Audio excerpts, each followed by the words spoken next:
तो स्वागत है बच्चों वापस से आप सभी का हमारे और आपके E2E क्लासेस में। तो मैं आज आप लोगों के लिए 15 मोस्ट इंपॉर्टेंट क्वेश्चन की सीरीज में हम लोग आज जिस चैप्टर के क्वेश्चंस पे बात करने वाले हैं उस चैप्टर का नाम है एसिड बेसिस एंड सॉल्ट्स। हम लोग इसके 15 मोस्ट इंपॉर्टेंट क्वेश्चन देखने वाले हैं जो कि बोर्ड एग्जाम के लिए बहुत ही ज़्यादा इंपॉर्टेंट है और आई होप आप लोगों की तैयारी भी अच्छी चल रही होगी। तो इससे पहले जो मैंने वीडियो बनाया था, अगर आप लोगों को वो वीडियो नहीं देखा है तो आप आई बटन पर जाकर उस वीडियो को देख सकते हो। और अभी तक जिन्होंने भी हमारे चैनल्स को सब्सक्राइब नहीं किया है वो सब्सक्राइब कर लो, क्योंकि जो 15 मोस्ट इंपॉर्टेंट सीरीज आ रही है वो बहुत ज़्यादा इंपॉर्टेंट है आपके एग्जाम के नज़रिए से। तो चलिए बच्चों, इसी के साथ हम लोग आज का क्लास स्टार्ट करते हैं।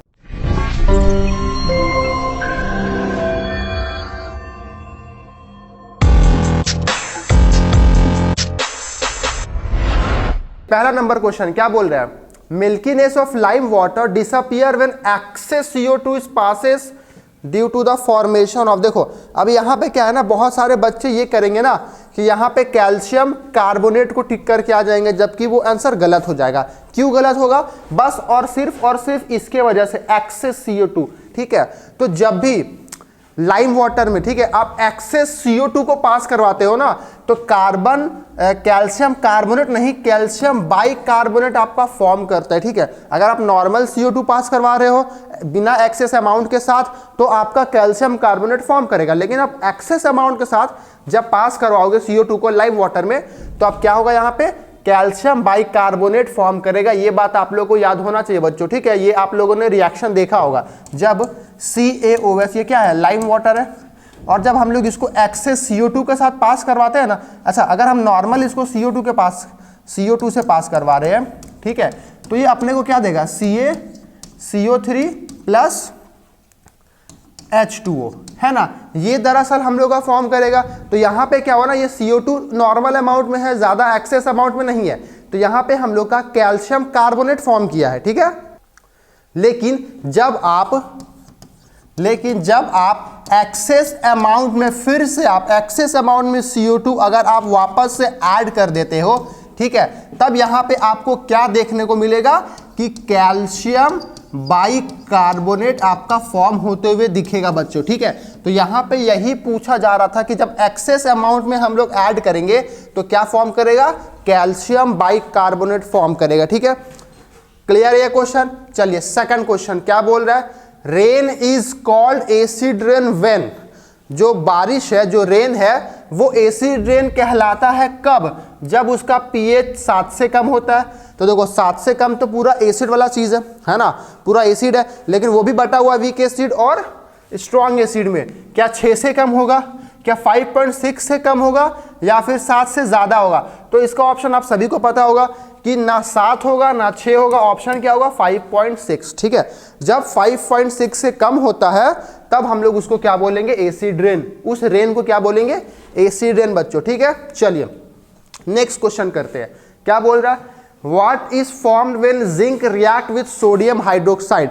आप लोगों ने ये रिएक्शन पढ़ा होगा और मैंने भी ये वीडियो में बताया था ये रिएक्शन। अगर वो वीडियो किन्होंने नहीं देखा है तो डिस्क्रिप्शन में लिंक है, वहां से जाके चेकआउट कर सकते हो एसिड बेस एंड सॉल्ट्स के चैप्टर को जो मैंने पढ़ाया है। ठीक है बच्चों, चलिए तीसरा नंबर क्या क्वेश्चन बोल रहा है, what is formed when zinc react. जब जिंक रिएक्ट करेगा, किसके साथ रिएक्ट करेगा, सोडियम हाइड्रोक्साइड के साथ, मतलब NaOH के साथ।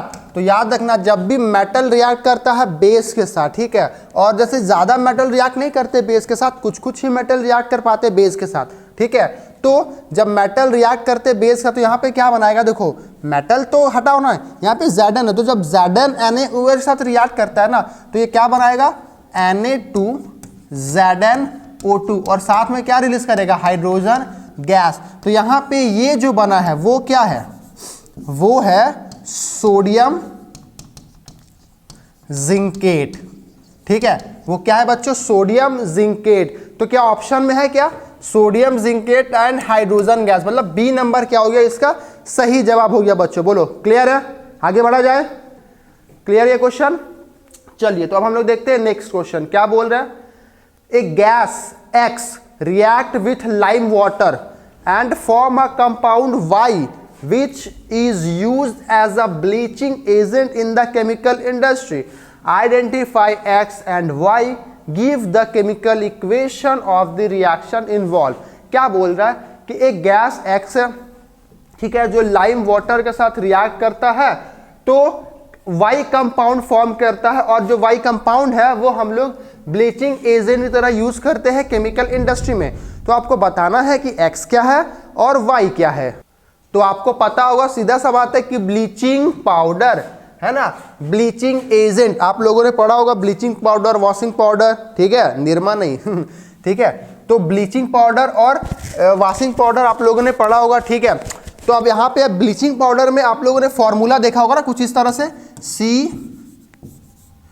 CaOCl2, ये ब्लीचिंग पाउडर का फॉर्मूला होता है ना, ठीक है। अब यहाँ पे एक बात बताओ, CaOCl2 ब्लीचिंग पाउडर का फॉर्मूला होता है, और ये बन कैसे रहा है? तो लाइम वाटर में जब हम लोग गैस के साथ रिएक्ट करवा रहे हैं, तो लाइम वाटर CaOH2, इसी को लाइम वाटर कहते हैं। तो वो गैस कौन सा होगा? देखो तो यहाँ पे क्लोरीन आया है ना बच्चों, तो मतलब गैस कौन सा होगा? क्लोरीन गैस होगा, ठीक है, Cl2। तो मतलब यही क्या हो गया? X हो गया, क्लोरीन गैस, और रिएक्ट करके कौन सा कंपाउंड बनाया? वाई कंपाउंड बनाया। बोलो बच्चों, समझ में आया आप लोगों को? क्या बनाया? वाई कंपाउंड बनाया, और साथ में यहाँ देखो, साथ में H2O निकल गया, ठीक है, साथ में वाटर क्या हो गया? निकल गया। अब यहाँ पे बोला है X क्या है और Y क्या है। तो X तो पहला बात है क्लोरीन गैस, X क्या है? क्लोरीन गैस, और Y देखो तो Y CaOCl2, Y को क्या बोलते हैं? Calcium oxy chloride. बच्चों देखो, समझ में आप सभी को? X और Y हम लोगों ने निकाल दिया ना, और साथ में इक्वेशन बोला था, मैंने इक्वेशन भी लिख दिया। देखो तो इक्वेशन बैलेंस है, 2C है, चलो ठीक है, बैलेंस ही है। समझ में आया बच्चों? तो इस क्वेश्चन का सही जवाब हो गया ये। नेक्स्ट क्वेश्चन देखा जाए, चलिए नेक्स्ट क्वेश्चन क्या बोल रहा है? Salt A commonly use in bakery products on heating get converted into another salt B which itself is used for removal of hardness of water, and a gas C is evolved. The gas C when passes through lime water turns it milky. Identify A, B and C। बच्चों मतलब क्या बोला है? एक salt है ए जो कि bakery product में यूज होता है, जब हम उसको हीट करेंगे ना तो वो दूसरा कन्वर्ट हो जाएगा दूसरे सॉल्ट में, ठीक है, जो कि खुद यूज होता है हार्डनेस ऑफ वाटर को रिमूव करने के लिए, पानी में जो हार्डनेस होता है ना उसको रिमूव करने के लिए, और साथ ही में गैस भी उसमें इवॉल्व होगा, ठीक है। अब वो जो गैस को जब हम लोग लाइम वाटर से पास करवाएंगे ना तो वो मिल्की हो जाएगा बच्चों। तो बताओ ए, बी और सी क्या होगा? तो बच्चों देखो, सॉल्ट सीधा सा बात है, यहाँ पे बेकरी प्रोडक्ट के लिए यूज हो रहा, मतलब सीधा सा बात है सॉल्ट क्या होगा? बेकिंग पाउडर होगा, सीधा सा बात है। तो एक बात बताओ बच्चों, बेकिंग पाउडर का फॉर्मूला क्या होता है? NaHCO3। बोलो होता है कि नहीं? सोडियम हाइड्रोजन कार्बोनेट, ये बेकिंग पाउडर का फॉर्मूला होता है, ठीक है। अगर हम इसको हीट करते हैं तो हीट करेंगे तो क्या निकलेगा? देखो तो इसमें से CO2 तो वापस निकल जाएगा, CO2 मेरा कार्बन डाइऑक्साइड निकल जाएगा, और साथ में क्या बना देगा? Na2CO3। मतलब ये क्या बना दिया? सोडियम कार्बोनेट, है ना बच्चों? ये क्या बना दिया? Sodium carbonate. और ये क्या था? Sodium hydrogen carbonate, sodium hydrogen carbonate, ठीक है। जब हम उसको रिएक्ट किए तो सोडियम कार्बोनेट और प्लस CO2 बोले तो कार्बन डाइऑक्साइड, है ना, कार्बन डाइऑक्साइड। तब यहां पे बोला है कि जो गैस इवॉल्व हुआ है C, तो सीधा बात है ए कौन सा हो गया? ए हो गया, ये ए हो गया सोडियम हाइड्रोजन कार्बोनेट, ये बी हो गया सोडियम कार्बोनेट, और ये सी हो गया कार्बन डाइऑक्साइड। अब देखो बच्चों, समझ में आया ये क्वेश्चन आप लोगों को? ठीक है, चलिए बच्चों क्लियर है। और जो यहाँ पे सोडियम कार्बोनेट है, आप सीधा इससे भी पता लगा सकते थे कि यही क्या होगा? ये रिमूव करता है हार्डनेस ऑफ वाटर को, ठीक है, रिमूव करता है हार्डनेस ऑफ वाटर को, यही रिमूव करता है बच्चों, ठीक है, क्लियर है। नेक्स्ट क्वेश्चन की तरफ आए, देखिए नेक्स्ट क्वेश्चन क्या बोल रहा है। When electricity passes through a common salt solution, sodium hydroxide is produced along with the liberation of two gases X and Y. The gas X burn with pop sound where Y is used for disinfecting drinking water. देखो अब यहाँ पे x और Y आप लोगों को तुरंत समझ में आ गया होगा कि यहाँ पे वाई क्या कर रहा है, डिसइंफेक्ट कर रहा है ड्रिंकिंग वाटर को। तो दरअसल वाई क्या हो गया, वाई क्लोरीन गैस हो गया, क्योंकि वही ये काम करता है। और एक्स जब बर्न किया गया तो पॉप साउंड के साथ निकला। तो आपको पता होगा कौन सा गैस पॉप साउंड के साथ निकलता है, तो हाइड्रोजन गैस। तो यहाँ पे एक्स और वाई तो आपको बिना कुछ किए ही पता चल गया, ठीक है, कि एक्स हो गया हाइड्रोजन गैस, एक्स हो गया हाइड्रोजन गैस, और वाई क्या हो गया बच्चों, क्लोरीन गैस, है ना, क्लोरीन गैस हो गया वाई। अब क्या बोला है, give the chemical equation for the reaction started above. देखो इसका ना आपको केमिकल इक्वेशन लिखना है। तो यहां पे क्या बोला, कॉमन सॉल्ट सॉल्यूशन, ठीक है, common salt solution sodium hydroxide is produce along with the liberation of two gases, ठीक है। इसका मतलब है कि देखो जब आप NaCl है ना, सोडियम क्लोराइड है कॉमन सॉल्ट, जब आप इसको क्या करोगे, हीट करोगे, सॉरी इलेक्ट्रिसिटी पास करवाना है ना, तो चलो आप जब इसको इलेक्ट्रिसिटी पास करवाते हो, ठीक है, आप जब इससे इलेक्ट्रिसिटी पास करवाते हो तो देखो तो क्या फॉर्म करेगा, सोडियम हाइड्रोक्साइड, जो कि वहां पे लिखा हुआ है, ठीक है, सोडियम हाइड्रोक्साइड फॉर्म करेगा, और साथ में दो गैसेस भी निकालेंगे। वो दो गैसेस क्या है, H2 प्लस Cl2, ये दो गैसेस भी आप लोगों के निकलेंगे जो कि X और Y होंगे। तो यही हो गया इसका केमिकल रिएक्शन, ठीक है। अगर आप इसको बैलेंस करना तो बैलेंस कर लो, वहां पे 2 Cl है, यहाँ पे 2 लगा दिए तो 2 Cl हो गया। अब यहाँ 2 Na है तो यहाँ पे भी 2 लगा दिए तो 2 NaOH हो गया। अब देखो तो अब यहाँ पे H 2 है और O यहाँ पे 1 है, यहाँ पे H 3 है और O 1 है ना बच्चों। इसका मतलब है कि अच्छा यहाँ पे H यहाँ पे 4 हो गया ना, तो आगे में भी 2 लगा दो और O भी दो, देखो बैलेंस हो गया, ठीक है बच्चों, क्लियर आप सभी को। और यहाँ पे क्या बोला है, तीसरा नंबर, ये तो था दूसरा नंबर, तीसरा क्या बोला, ड्राई स्लेक्ड लाइम, जिसको हम लोग क्या बोलते हैं, CaOH2, ठीक है ना। ये ड्राई स्लेक्ड लाइम है। जब हम इसको रिएक्ट करवाएंगे क्लोरीन गैस के साथ, Cl2 के साथ, तो देखो तो यहाँ बात है कि H2O पहले निकल जाएगा, ठीक है, वाटर निकल जाएगा और साथ में क्या बना देगा, CaOCl2, कैल्शियम ऑक्सीक्लोराइड बनाएगा, और साथ ही में H2O वापस निकाल देगा, ठीक है, H2O को निकाल देगा। तो ये रिएक्शंस बोला था ना, और ये रिएक्शन चलिए हम लोगों ने यहाँ पे लिख लिया बच्चों, क्लियर है आप सभी को। ये 6 नंबर क्वेश्चन भी आप लोगों को क्लियर है। तो एग्जाम में इसी तरह के क्वेश्चंस आते हैं एसिड, बेस और गैस से रिलेटेड बच्चों, ठीक है। तो ये सब क्वेश्चंस आप जितना हो सके करके जाइएगा, और बाकी मैं आप लोगों के लिए इंपॉर्टेंट क्वेश्चन तो लेके आया ही हूँ। चलिए अब हम लोग बात करते हैं नेक्स्ट क्वेश्चन के बारे में बच्चों। देखिए क्या बोल रहा है, the oxide of a metal M was water soluble, मतलब एक ऑक्साइड है M का, ठीक है। तो सीधा सा बात है, M का ऑक्साइड क्या हो जाएगा, MO, है ना, O मतलब ऑक्साइड, ऑक्सीजन के साथ रिएक्ट करा के ये MO बना दिया, ठीक है ना। M है मेटल, O है ऑक्साइड, तो MO, ठीक है। मतलब देखो मान लेते M अगर होता जिंक, ठीक है, तो ये ऑक्सीजन के साथ रिएक्ट करके ये जिंक ऑक्साइड बनाता, तो ये जिंक क्या है, मेटल ही है ना, और ये O क्या है, ऑक्साइड, तो MO यहाँ पे हम लोग इस तरह से मान के चले हैं, ठीक है बच्चों। अब यहाँ पे देखो, when a blue litmus is when a blue litmus strip was dipped in this solution, it did not undergoes any change in color, predict the nature of the oxide। इसका मतलब है इसका नेचर बताना है, क्योंकि ये कलर चेंज ही नहीं किया है, ठीक है।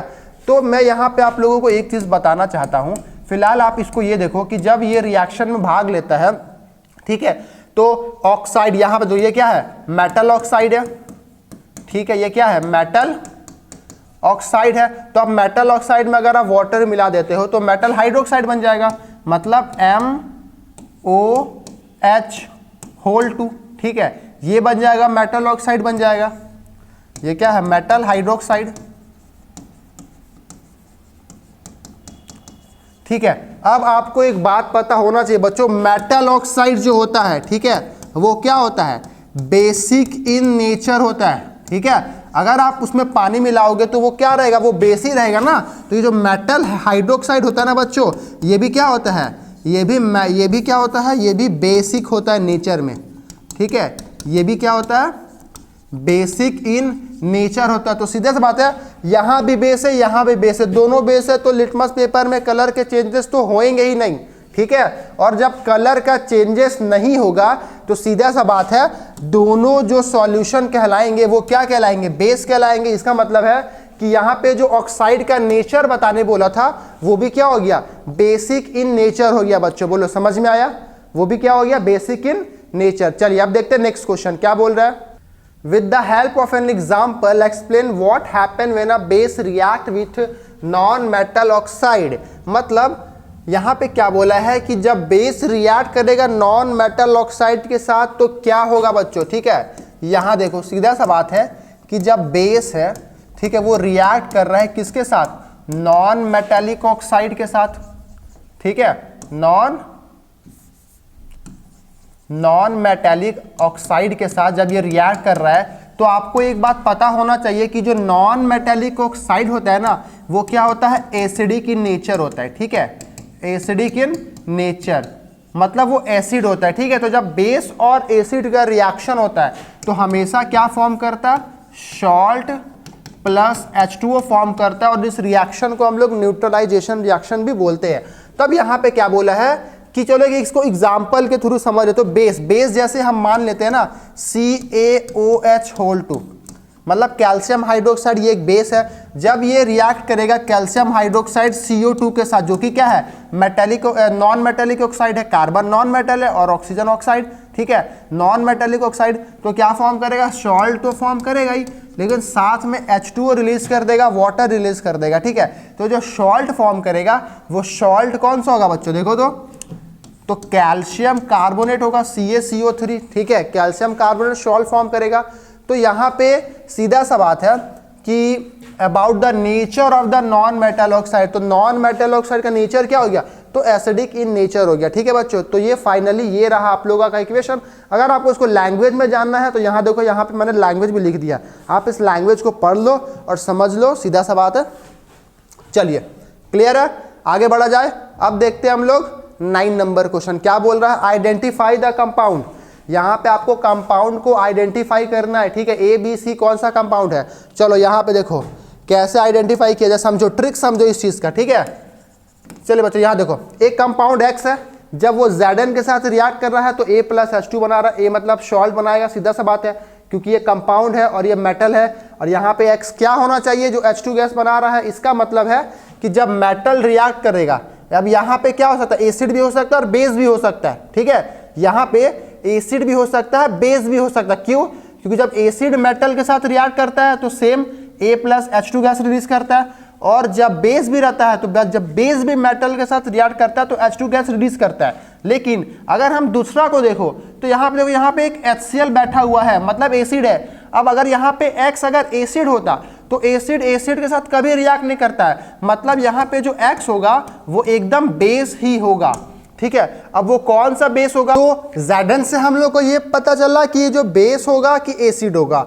HCl से क्या पता चला कि एसिड तो नहीं होगा, सिर्फ और सिर्फ क्या होगा, बेस होगा। लेकिन CHCOOH जिसको हम लोग इथानोइक एसिड, एसिटिक एसिड से भी नाम से जानते हैं, तो इससे ये पता चला कि ये जो कंपाउंड है वो क्या होगा, NaOH, मतलब सोडियम हाइड्रोक्साइड होगा, ये बेस, ठीक है। अब यहाँ पे क्वेश्चन में क्या बोला है कि जब X रिएक्ट कर रहा है, जब X रिएक्ट कर रहा है ये तीनों के साथ, तो ABC फॉर्म कर रहा है, तो ABC का नाम और केमिकल फॉर्मूला बताओ।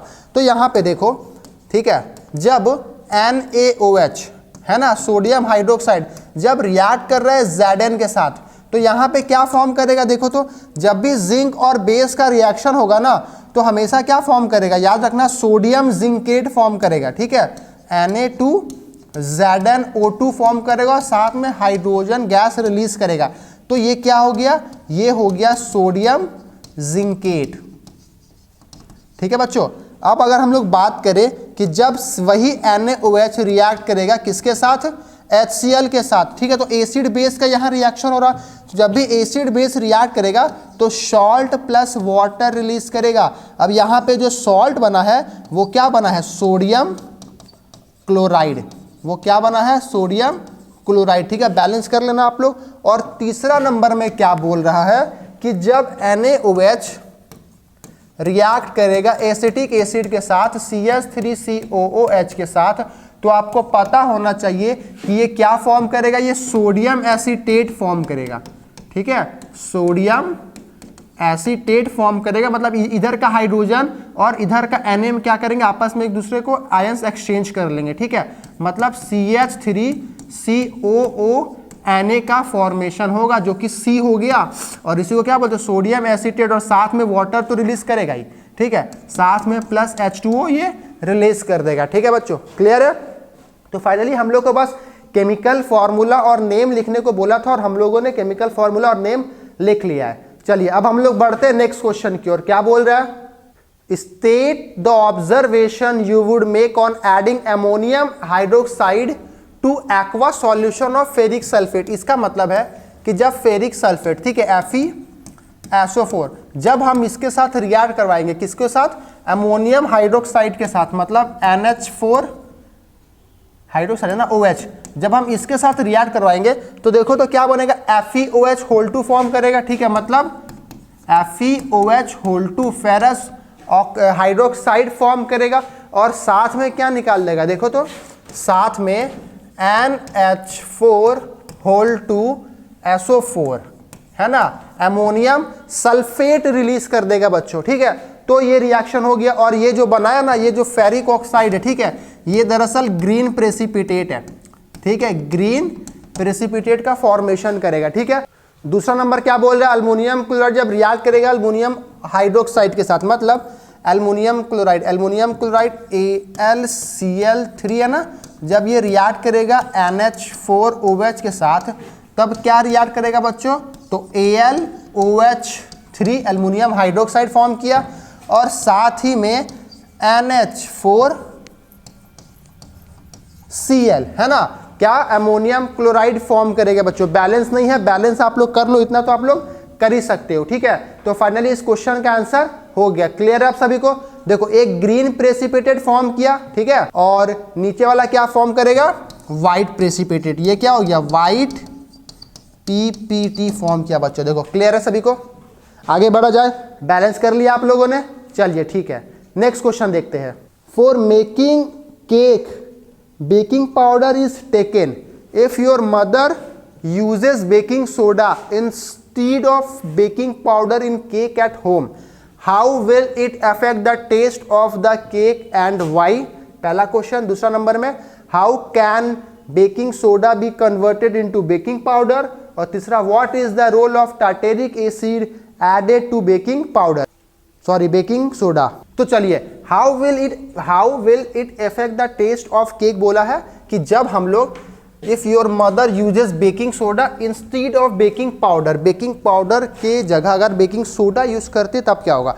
तो पहला बात है, जब अगर बेकिंग सोडा यूज किया जाएगा ना, तो क्या होगा, बिटर इन टेस्ट हो जाएगा। आपको पता होगा जो बेस होता है वो क्या होता है, बिटर इन टेस्ट होता है, कड़वा होता है। ठीक है, तो दरअसल टेस्ट में क्या होगा, हम लोग को चेंजेस देखने को मिलेगा। क्यों, क्योंकि सीधा सा बात है, अगर आपको पता होगा, ठीक है, जब आप बेकिंग पाउडर, ठीक है, NaHCO3, जब आप उसमें, ठीक है, जब आप उसको हीट करोगे ना, जब केक बनेगा, जब वो हीट होगा तो क्या फॉर्म करेगा, Na2CO3 सोडियम कार्बोनेट फॉर्म करेगा, और साथ में क्या रिलीज करेगा, देखो तो CO2 रिलीज कर देगा, है ना बच्चों, साथ में CO2 रिलीज करेगा। तो दरअसल इसमें क्या होगा ना, कि जो टेस्ट होगा वो आपको बिटर मिल जाएगा। ठीक है, इसलिए क्या होता है कि हम लोग बेकिंग पाउडर यूज करते हैं, बेकिंग सोडा यूज नहीं करते हैं बच्चों। बोलो क्लियर है आप सभी को। ठीक है, चलिए अब दूसरा नंबर में, ये A नंबर हो गया। दूसरा नंबर क्या बोल रहा है, how can baking soda can be converted into baking powder. अब बेकिंग सोडा बेकिंग पाउडर में कन्वर्ट कैसे होता है, जब हम लोग उसमें एक एडिबल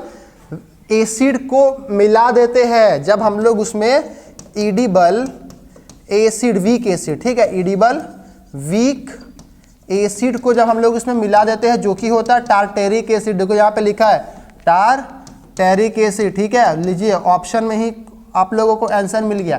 जब टार्टेरिक एसिड मिला देंगे ना, तब क्या होगा, वो कन्वर्ट हो जाएगा। ठीक है, लेकिन C नंबर में क्या बोला है कि यहाँ पे टार्टेरिक एसिड का क्या रोल है बेकिंग सोडा में ऐड करने के बाद, उसका क्या रोल रह जाता है। तो देखो उसका रोल ये रह जाता है कि जब टार्टेरिक एसिड बेकिंग सोडा में आपको डिजॉल्व होता है तो वहाँ पे आपको देखने को क्या मिलेगा कि उसके H+ आयंस रिलीज होते हैं और वो जो H+ आयंस है वो जाके सोडियम कार्बोनेट के साथ रिएक्ट कर जाते हैं और CO2 गैस का फॉर्मेशन करते हैं। और जब CO2 गैस फॉर्म करता है उसी की वजह से जो केक है वो क्या होता है, फूल जाता है, फ्लफी हो जाता है। समझ में आया?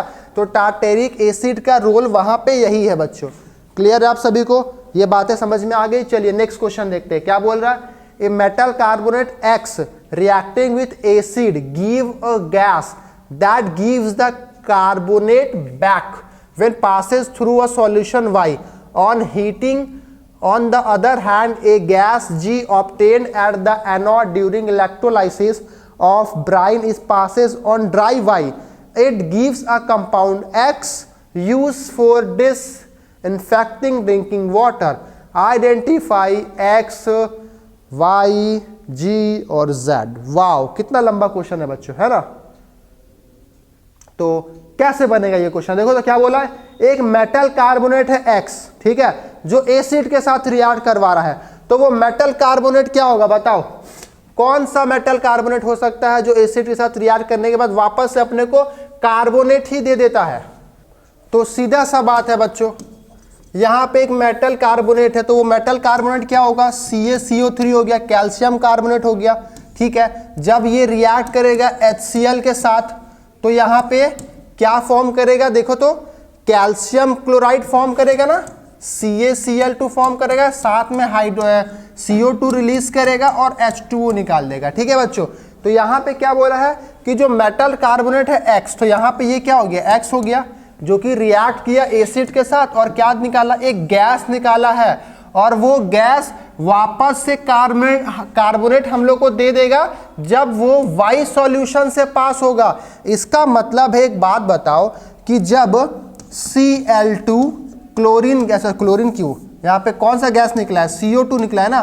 तो जब CO2 पास होगा किसके साथ? एक Y सॉल्यूशन के साथ, तो हम लोग को क्या देगा? वापस से कार्बोनेट बैक कर देगा, मतलब CO3 साथ में हम लोग को दे देगा, ठीक है। तो यहाँ पे वो क्या होना चाहिए? तो देखो तो सीधा सा बात है, यहाँ पे लाइम वाटर होना चाहिए। तो जब लाइम वाटर से रिएक्ट करेगा, ठीक है, जब लाइम वाटर से हम लोग CO2 को पास करवाएंगे तो कैल्शियम कार्बोनेट और H2O रिलीज होगा। क्या होगा?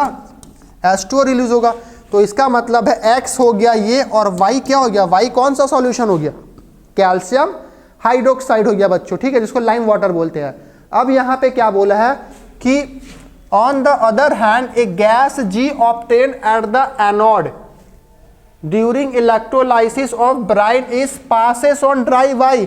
अब देखो जब ब्राइन का इलेक्ट्रोलाइसिस करते हैं तो एनोड के पास क्या आता है बताओ तो? क्लोरीन गैस आता है कि नहीं आता है? आप लोगों ने पढ़ा, क्लोरीन गैस आता होगा, ठीक है। तो जब क्लोरीन गैस को हम रिएक्ट करवाएंगे किसके साथ? Passes on dry Y. अगर ड्राई वाई के साथ रिएक्ट करा तो यहाँ पे ड्राई वाई कौन सा है? सीधा सा बात है, यही ना है, यही ना है। तो जब हम लोग CaOH2 को रिएक्ट करवाते हैं क्लोरीन गैस के साथ तो हम लोग को ये क्या देगा? हम लोग को एक ये Z कंपाउंड देगा जो कि यूज होता है किसके लिए? डिसइंफेक्टिंग ड्रिंकिंग वाटर के लिए। तो इसका मतलब है CaOCl2 ब्लीचिंग पाउडर हम लोग को मिलेगा बच्चों, ठीक है, और साथ में H2O रिलीज होगा, ठीक है। तो इसका मतलब है कि ये क्या हो गया? G हो गया, ठीक है, और ये क्या हो गया? Z हो गया। देखो बच्चों क्लियर है आप सभी को? X, Y, G और Z निकालने बोला था हम लोगों ने, सभी चीज यहाँ पे निकाल लिया। देख लो अच्छे से इस क्वेश्चन को एक बार। क्लियर है? नाम बता देखिए सबका। देखिए X क्या निकला? Calcium carbonate. Y क्या निकला? Calcium hydroxide.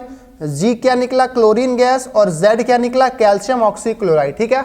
चलिए नेक्स्ट क्वेश्चन देखते हैं। असर्शन रीजन अब से यहाँ से स्टार्ट हो गया, ठीक है। असर्शन रीजन के भी क्वेश्चन देखे जाते हैं बच्चों। चलिए पहला क्वेश्चन क्या बोल रहा है?